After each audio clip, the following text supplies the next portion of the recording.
After a whole summer of pursuing a new midfielder, Mikel Merino making it a priority to address our left-hand side, it seems like we're finally approaching a conclusion. After a breakthrough in talks with Real Sociedad, today we'll discuss the new developments regarding Mikel Merino. We'll find out about a twist in the battle for Eddie Nketiah, break down what's happening regarding our goalkeepers, and reveal the potential wide forward targets that Arsenal have on the radar.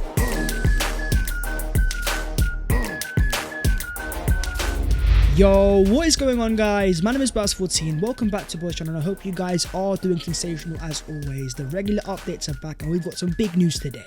So as per, smash a like on the video if you enjoy and subscribe to the channel if you are new.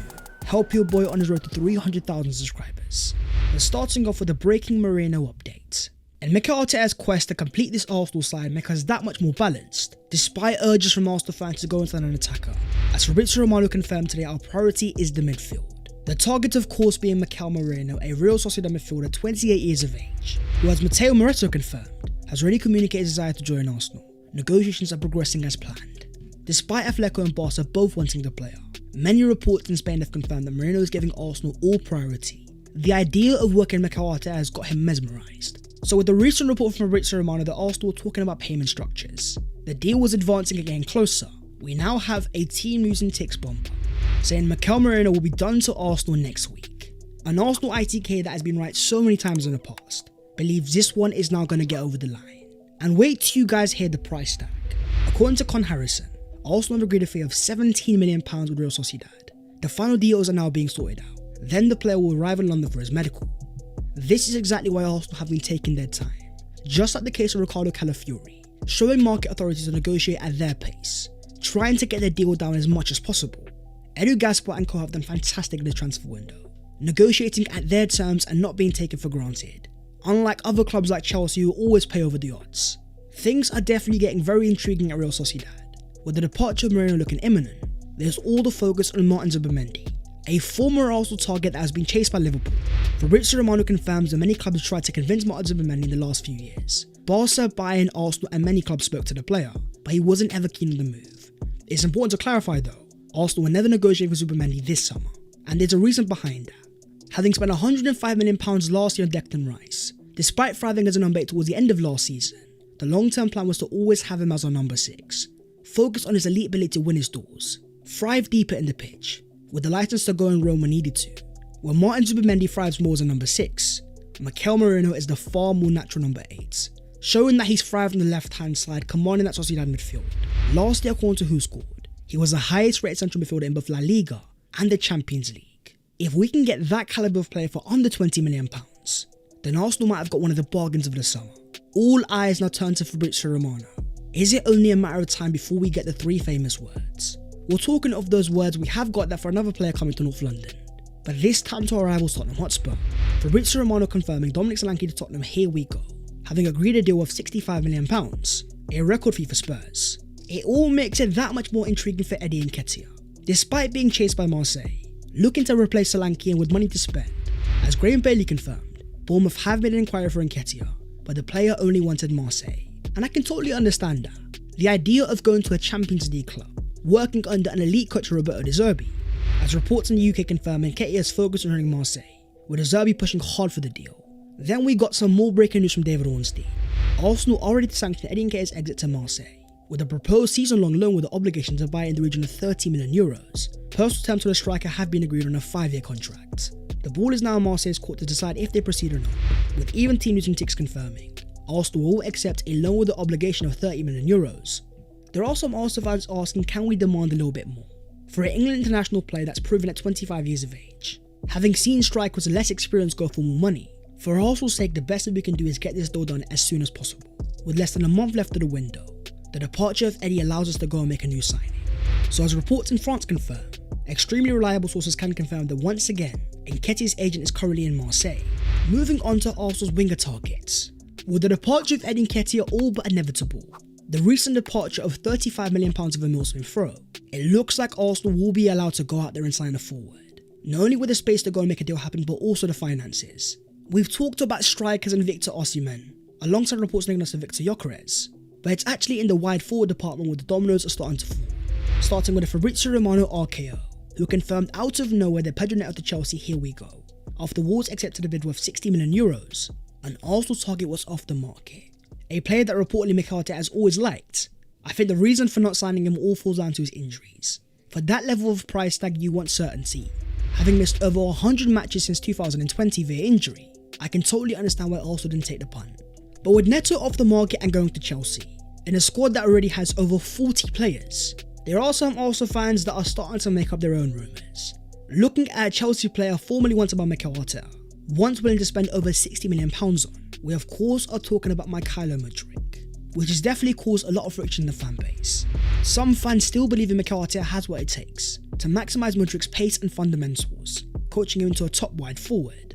Then you have the others that believe the complete opposite. If Arsenal's aim is to go out there and win a title, why sign a player from Chelsea that hasn't quite worked out, in a market where there may be more ready-made players? But your boy is on the side of opportunity. There's definitely a lot more wide forwards over Madrid in the list, but say we approach transfer deadline day, the wide forwards that Arsenal want aren't available. Comment down below if you would want to see Mikel Merino make a move for a player that he once could have made his record signing. But in terms of that wide forward market, there's also more developments, this time coming straight out of Munich. Fabrizio Romano confirms that Bayern are not open to a Kingsley Coman exit on an initial loan with a buy clause.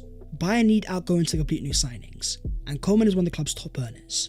It's a concrete possibility. While this rumour here has a lot more Arsenal fans excited about it, you can't forget the obvious context. As great as a player as Coman is on his day, if you think Neto's injury prone, then wait till you see Coman's record, where last year alone he had 5 different injuries, with 4 being muscular. The last time they even made over 20 league starts was all the way back in 2020. Coman is definitely a market opportunity, but unless it's a last case scenario, I have my doubts if Arsenal pursue him. But what about one of our more confirmed targets, Nico Williams? Well, after triumph in Euro 2024 and an extended break, he is now officially back in Bilbao training, and he says, "I am back and I'm really looking forward to this season." Vamo Athletic, another potential wide forward opportunity with a reported €45 million release clause. Our main competition of course was Barcelona, but having recently signed Dani Olmo for a fee of €60 million, unless Barca make any massive sales, it looks like a move for Williams could be off, with the last report from Fabrizio Romano saying the Barca are still waiting for Williams to inform them about his final decision. Premier League clubs and PSG are also waiting, while the feeling is they prefer Spain. But staying in Spain, could we get an even more exciting opportunity? According to recent reports, Arsenal hold interest in Rodrigo, with his future looking uncertain since the arrival of Kylian Mbappe. Having recently returned to full Real Madrid training, the profile itself could not be more perfect. Only 23 years of age, looking to explode, with 15 goals and assists in La Liga last year, completing 1.8 dribbles per game, a higher number than Martinelli and Saka. Not only is he so direct with the ball, it's the fact that he's so versatile. Shown by his heat map last season, Rodrigo is equally comfortable on the left hand side as he is the right. The idea of completing our left hand side while also helping Bukayo Saka makes this player, if available, a deal we have to make happen. But is he even going to be available? Despite the arrival of Kylian Mbappe, he is more of a left wing striker, with Vinny Jr. also being more on the left hand side. Apart from Arda Güler, they don't really have that many more right wingers, with the reports in Spain also confirming Carlo Ancelotti has complete trust in Rodrigo and will return to the 4-3-3 in attack, ensuring Rodrigo remains a starter alongside Mbappe and Vinicius. Real Madrid are ruthless though, and if they do need money, as we saw back in deadline day 2012, if a player becomes available, Arsenal could pounce at the opportunity. Moving on to the other Arsenal news today, starting off with some key changes behind the scenes. According to the Gunner blog, this summer Richard Garlick has stepped up to become the managing director at Arsenal, assuming the role vacated by Chief Executive Officer Vinay Venkatesan, with Garlick's previous role of Director of Football Operations due to be filled by a new appointment soon. Arsenal are rewarding the people that have stayed loyal to the club, choosing to promote from the inside rather than recruit elsewhere. Likewise is the case with our fitness department, but according to reports, Simon Murphy has been promoted to head physio at Arsenal, following the departure of Jordan Rees to Manchester United early this summer. As Arsenal fans know, this is going to be very important next season, with a major thing for Mikel Merino keeping his main players fit. As confirmed by the Gunner blog, a major component of Arsenal's impressive performance last season was the ability to keep key players such as Gabriel Saliba, Rice, Odegaard on the field, partly down to managing the load in training, but also owed to something in the transfer strategy. Arteta and Edu place huge emphasis on availability. Then the question becomes about their new signing, and is he going to be available? We're talking Ricardo Calafiori. Well, here he was once again in full Arsenal training, alongside a smiling Declan Rice and Reece Nelson. On the topic of Reece, it looks like a move elsewhere is stalling. According to Peter Roque now, as things stand, Leicester are unable to meet the asking price for Reece Nelson. But with the amount of time remaining in this window, I still think a move is definitely possible. Don't be surprised if we see a team make a new offer come the end of it. But in terms of Nelson's international future, according to Graham Bailey, the new Jamaican manager Steve McLaren has contacted Reiss Nelson about the prospect of playing for the Jamaican national team, eligible to play for his family heritage. Here he was earlier this summer, wearing a Jamaica top and shouting out Leon Bailey. In terms of departures though, there could be one that's even bigger. We are talking Aaron Ramsdale. As according to reports in the UK, Southampton are interested in signing Arsenal's Aaron Ramsdale on loan. The player could be open to a temporary move, having already spoken to the manager Russell Martin.